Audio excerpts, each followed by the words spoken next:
Thank you very much, gentlemen. And yes, I am joined by Power of Evil. Why don't we ask the burning question then? PoE, congrats on your win. Is this the team that has really unlocked your potential compared to time on Origin? Well, so I think we just utilized me way better in Misfits than we did in Origin. I think everyone comes along way better. I think the environment is really good. The atmosphere is incredibly good because every teammate kind of enjoys to play with each other. I think this is really important to have fun in the scrims, to have fun on stage, and to not mind mistakes and failures. So I think we just learn from week to week, and I think today we showed up really good.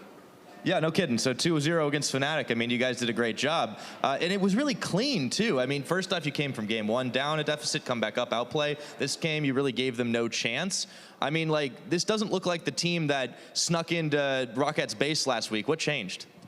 Well, I think we improved our draft and had the way better late game composition against Fnatic. So that was a huge advantage we had. Besides that, I think we just played the vision game way better than them. I think this comes down to the last week. We improved a lot about vision. We were looking, when should I move towards mid lane to give up vision? When should I kind of give up the top lane waves or the side lane waves, just to kind of prioritize the vision more correctly? And I think everyone did that in these games way better. So we didn't give them a chance to engage most of the times. Yeah, you certainly didn't, and as a result, you were able to stay pretty safe. You picked Corki both games. You had some pretty big plays on it, and it seems like it has been the go-to against all these crazy assassins coming up on 7.2. Seems like it does more damage these days. Why is Corki, just kind of going up in the popularity? Well, I think poke and control mages are really strong at the moment. Besides that, there's these Shen and Zed and Shen Katarina combos. You can always see these assassins in combination with Shen, since they can always win the side lane against everyone. So after the first game, we didn't have huge struggle against it, but we were I think that's the winning condition. So we just banned out the Shen, and we had the kind of poker safe-ish team fight composition, and we just kind of, with Ivan, 2 redemptions, 2 lockets, 1 Mikaels. You could see I think it was in the first game where I could just kind of face tank everything as Corki, and just get everyone's just shouting, just go, just tank, we have redemption, we have everything for you, just go, I will shield you, and I will just go. Yeah, and you were able to just keep making those big plays time and again. So, last one to you. I mean, you guys are solidly sitting in second place in Group A. Now you move on to the cross-group contention. You're going to be facing off against the likes of Splyce, Vitality, Origin, all coming up in the next couple of weeks, and they're all pretty much struggling teams. Are you concerned at all about your place going forward?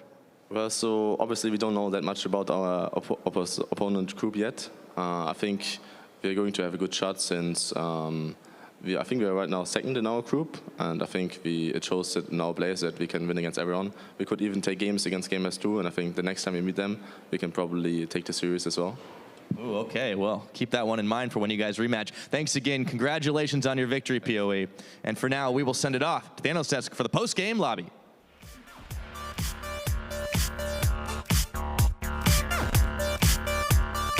Thank you so much, Pyra and Power People, and welcome to PGL. I'm with the Fisher, Suncox, and VODS to take a look back on today's games. And oh yeah, first off, thank you so much for joining us. You casted the first series of the day. Yes. Got a little break, and now giving your insight. I got to see Warwick. Yay. Yeah, you did. Fun.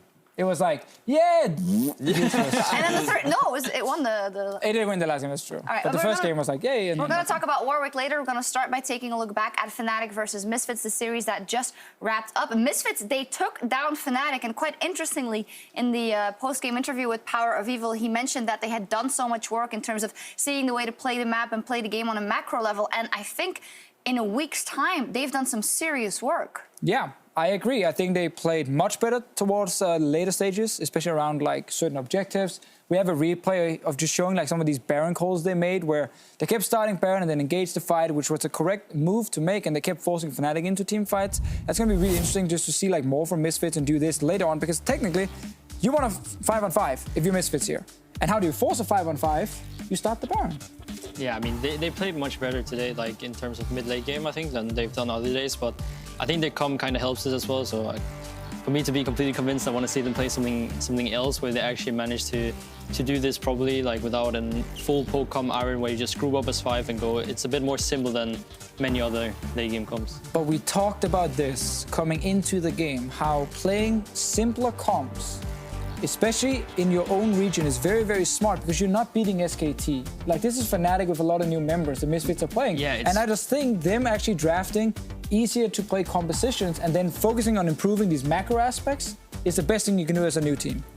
Yeah, no, I have to agree. I think that Misfits have not only shown a lot of growth, but they seem to echo pretty much to Fischer's point, where they seem to play to the strengths of the individuals. No one's trying to be a hard carry. No one's trying to do anything out of the ordinary. They're just playing to their win conditions, and they're doing a great job. On the other side is, Fnatic, obviously that first game with Zed, that's hard to execute and that really has to work. Then Katarina is something that we have seen before from other teams, but isn't it also speaking to them that they put the faith in their mid laner and they want to try it now? Maybe they think, oh, this is a learning curve for us, but we need to see if it works first. The thing is, I would still argue that Caps has shown a lot of potential, his skill, a lot, on all of the different champions that he's played. Even in the deficit, he had a pretty impressive Katarina play. He was still able to pull stuff out. I would look more towards the jungler and the main support that Caps is getting and his actual ability to set up and enable him to be this hyper carry that we all want to see. Yeah, what do we make of this Elise tunneling for Amazing these two games?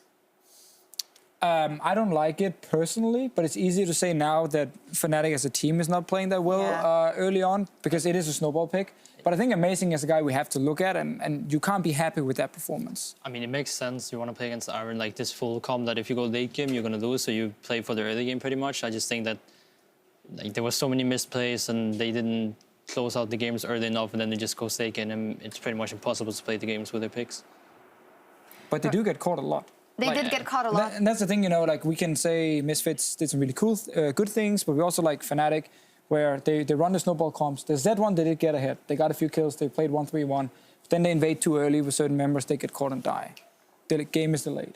Game like this one, the Katarina, kind of the same deal. We want to re-snowball the Katarina. I know you like the Corki matchup against her because you can just kind of sit back and do nothing. That's what Power Evil did in the laning phase. Yeah. And Caps never really got going enough to like 1v5, a team fight. Do you guys differ in opinion of the Corki versus Katarina matchup? Personally, I think that Katarina does pretty well into Corki, personally, especially when you look back at earlier on in the day when we saw Exile play into the Corki, because he had an ever so slight lead, and you can manage the wave in a way that forces Corki to get overextended, and it's then easy to punish it. Like, it's super, because Kat, if she has a slight advantage in that lane, can really heavily punish the Corki. Because, he does have exhaust, but I personally think it does pretty well into it. I think Exile got a double buff level 3. That helped. But he didn't even get ahead by that. Like, all he did was kind of just push waves. Like, the good thing about it is obviously he pushes waves and he can roam and pressure the map. But Katarina is like the kind of champ that is good to in lane into a lot of matchups. And that's why I think Corgi is good, because you take exhaust no matter what pretty much. And you have, after 6, you have a really easy time just staying back and clear the wave, and you can actually sometimes clear before her and get the pressure out. And that's why I think Corgi can be pretty good against it. Can be. Let's take a look at your series, Unicorns of Love versus Splyce, because obviously it was the other way around in that one. We're going to take a look at some of the replays from earlier in the day. In the end, do you think it came down to picks and bans, champions picks, or in the end, is Unicorns of Love just a step ahead of Splyce for now?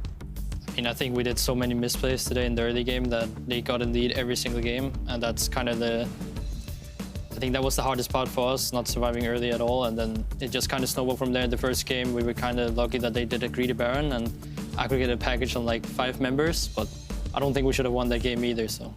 I think in general, you can say that we're a step ahead, but I think we did too many mistakes.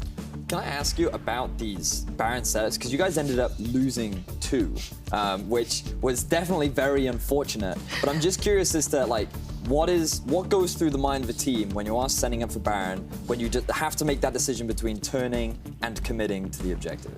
I mean, the first time it was kind of a risky one because Warwick was alive and he could go in for the smite steal.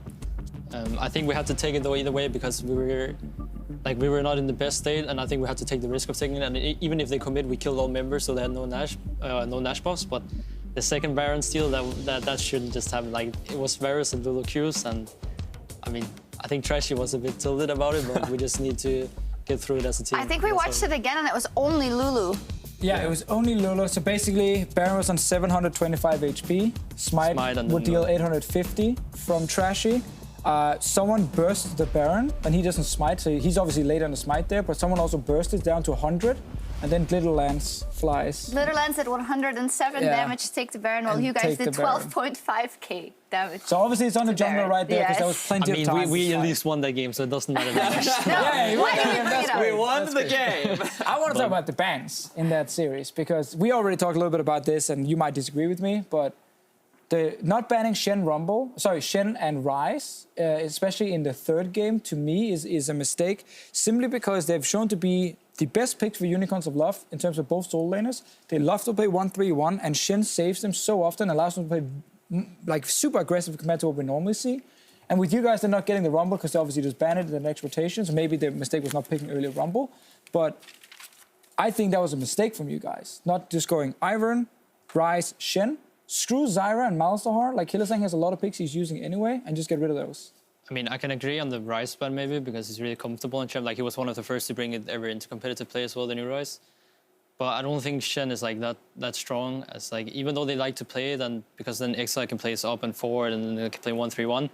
I think the champion is not that strong right now as a blind pick. I think it can work as a counter, but we should be able to play the map better, and we just did so many mistakes early that when Shen gets ahead, then it's even harder, you know. Then it looks even more broken because then Ryze will just push up all the way to tower. Yep. We try and go for Ryze. Oh, we go for Shen. He runs away. They go Nash. So is this not one of the cases that you shouldn't look at the relative strength of the champion, but what it brings to a team like the Unicorns of Love, which is we know that they like to take those all-ins and go all for it, and you kind of have an insurance policy when you have Shen. You can kind of make up for problems of not moving around the map correctly. Might that be a reason why it works so well for the Unicorns of Love specifically, Vetty? I mean, it could very well be. We've seen that fairly consistently, Chachi has either gone towards Shen or Poppy. They seem to be the only two top laners that he's putting a lot of emphasis on, which is very much the Grasp of the Undying route. And given the recent nerfs to Courage of the Colossus, I feel like Chachi's in a pretty good spot right now. I think one of the reasons, or main reason probably Shen is so good for Unicorns of Love is whether you like some of the calls they do make, when they make the calls, it seems super clean and everyone seems to be on the same page. Like, it's so rare I see them with like one guy who goes in and one guy runs away. I think that mistake happened like once in the first game against you guys, but most of the time it's when they say like, let's fight here, it's Shen ulti comes down, everyone is engaging in, ultis fly in, and they like pick targets really well.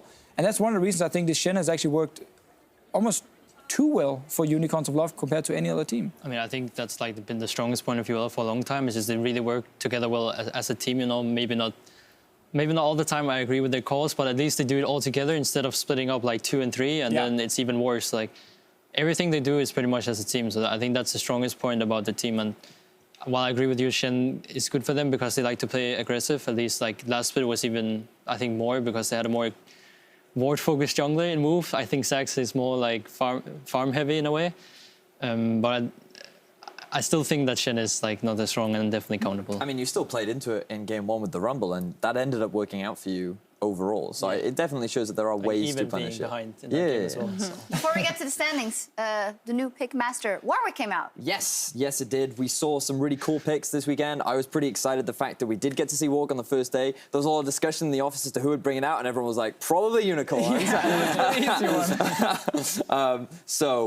Having spoken to a lot of junglers, the fact that he's being picked is mainly because he thinks that it's a pretty good pick after Kha'Zix and Rengar, given that champions like Rek'Sai have now fallen out of favor. Lee Sin and Elise are pretty early game heavy, so he's a nice scaling jungler that seems to fit into Cersei's style.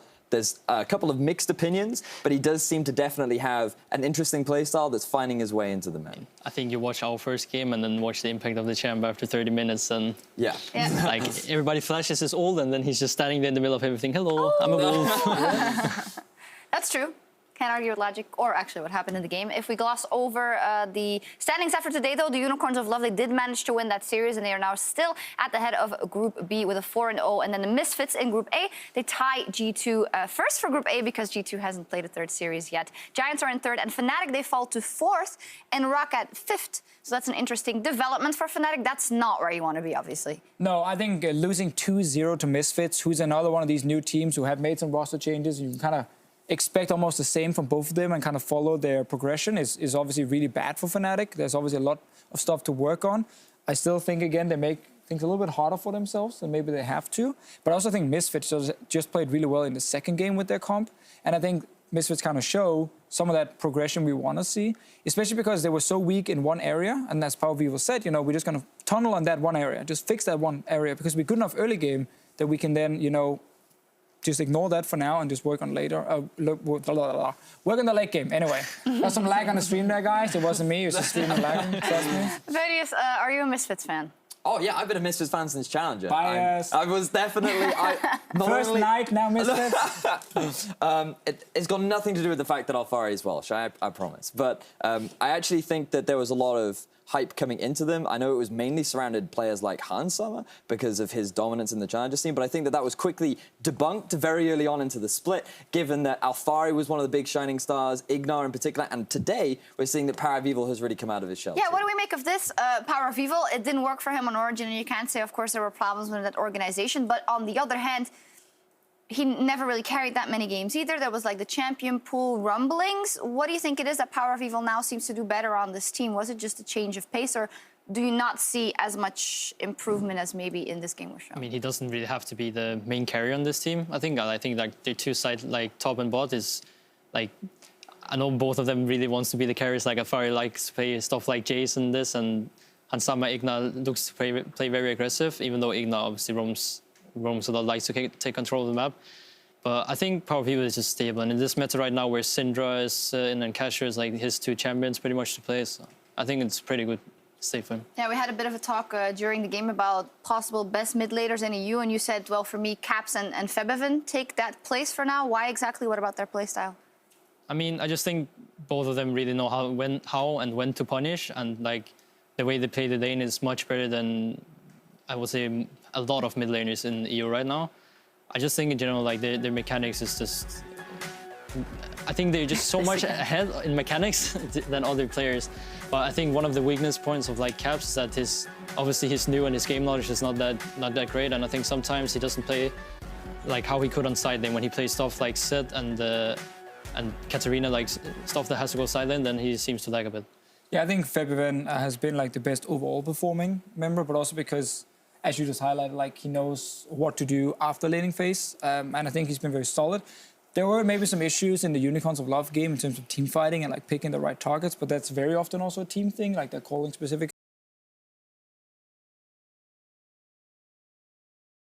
Return a little bit to form, and I think he's only going to get better. 2015 Febiven. 2015 Febiven, you know, the storyline is there, and I think actually big storyline, the big narrative. I actually think H2K will just keep getting better and better. Like at least I hope so, because I think the team has a lot of potential, and I want to see them like around playoffs really peak.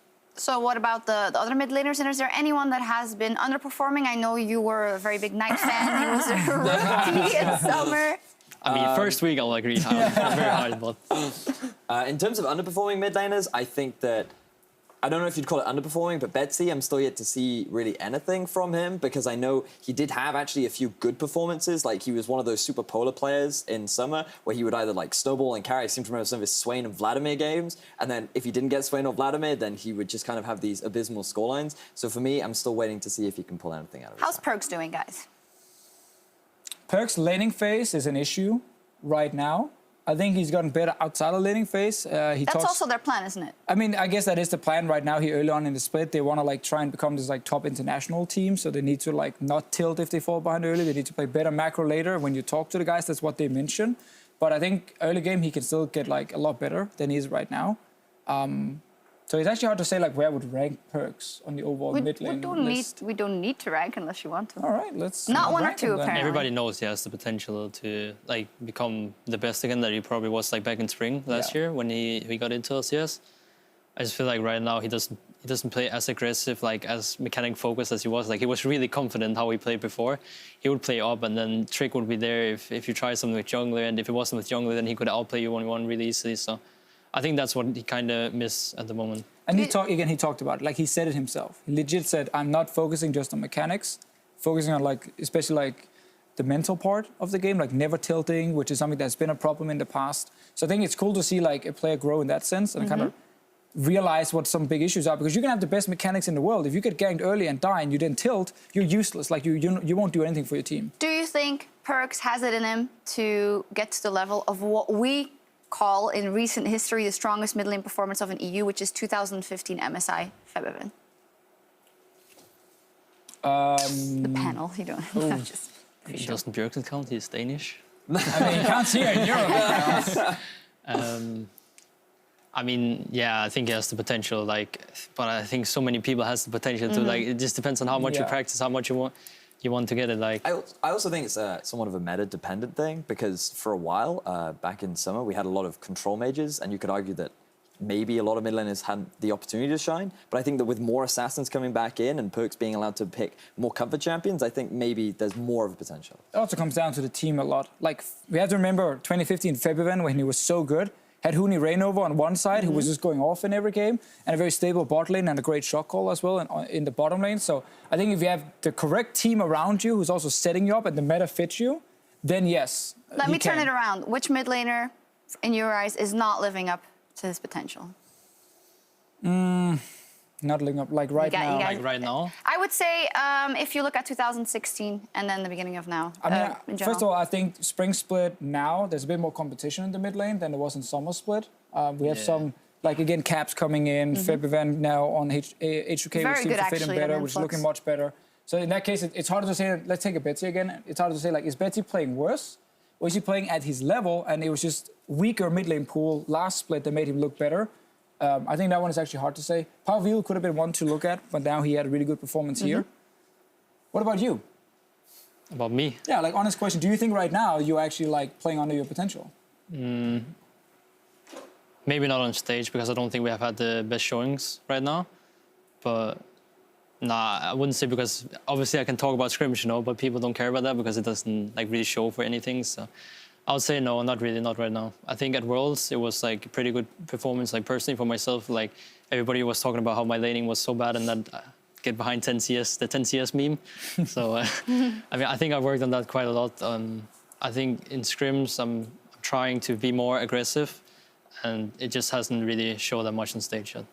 Except for the Mordekaiser. The Mordekaiser is great. We love that. I think maybe Knight is a guy I want to look at.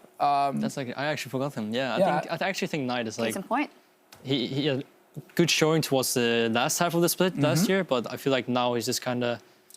He's very consistent right now. I mean, he had a really good performance against Fnatic. And then he had some really bad ones before. He He lost did. Tower 3 games in a row against Fnatic, you know, like. Getting caught off randomly at side lanes, being like, I can take Sorry, you. did we interrupt? Were you? No. Okay. I want to make sure you can actually say your point.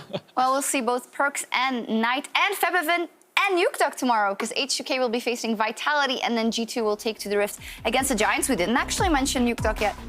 How's he doing? I think Nukeduck is doing good though. I think he's the shining light of the team. Vitality roster? I agree so far. Especially think his Talia games when he can roam to side lanes have been actually very effective. So far I've been happy with Nukeduck. Year of Nukeduck maybe, who knows? Year of Nukeduck. Year of Nukeduck, Deficio 2017. There we go. And on that note, I think we can log off. Thank you guys very much for joining us. Sankooks, thank you so much for joining us as well. Thank you. Join us tomorrow at 5 p.m. Central European Time. That is 8 a.m. Pacific for more European League of Legends goodness. Au revoir. Farewell. Hi. See ya.